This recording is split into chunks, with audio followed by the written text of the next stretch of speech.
Hello guys, welcome back to new video. Guys, आज की इस वाली वीडियो में हम लोग अनबॉक्सिंग करने वाले हैं इस वाले स्वेटर का। देख सकते हैं आप, Tripr full silver printed sweater. देख सकते हैं आप, कुछ इस प्रकार का इंटरफेस है इस स्वेटर का। और यहाँ पे आपको फ्लिपकार्ट सेल में ये 300 रुपये की प्राइस में मिल जाएगा। बट अभी देख सकते हो इसका जो प्राइस है वो अभी 486 हो चुका है और इसकी ओरिजिनल प्राइस है ये 486 रुपये। देख सकते हो अभी 75% का ऑफ है और इसे मैंने फ्लिपकार्ट सेल में 300 रुपये में बाई किया है। देख सकते हैं आप, कुछ इस प्रकार की है इसकी क्वालिटी इस स्वेटर की।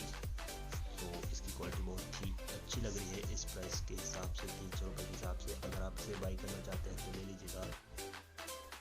देख सकते हैं आप, ये प्रिंटेड है और ये जो प्रिंट है बहुत ही अच्छा प्रिंट है। ये आप वॉश करेंगे या धुलेंगे जो भी, ये नहीं निकलेगा, एकदम बहुत ही अच्छा प्रिंट है और इसकी क्वालिटी भी बहुत ही अच्छी है। आपको इस स्वेटर से कोई भी शिकायत नहीं होगी। देख सकते हैं आप, मैंने इसे रेड कलर में मंगाया है।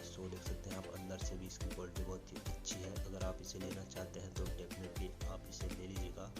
इस प्राइस रेंज में आपको 300 रुपये में अगर ये मिलता है तो आप इसे ले लीजिएगा। इस प्राइस रेंज में यह स्वेटर बेस्ट है आपके लिए और इसका लोगो भी बहुत अच्छा है, जो कि बहुत ही कूल दिखता है। आपको गले में और हाथ के लास्ट में और जो कमर के नीचे आपको इलास्टिक देखने को मिलेगा। अगर आप इसे लेना चाहते हैं तो फ्लिपकार्ट पे जाके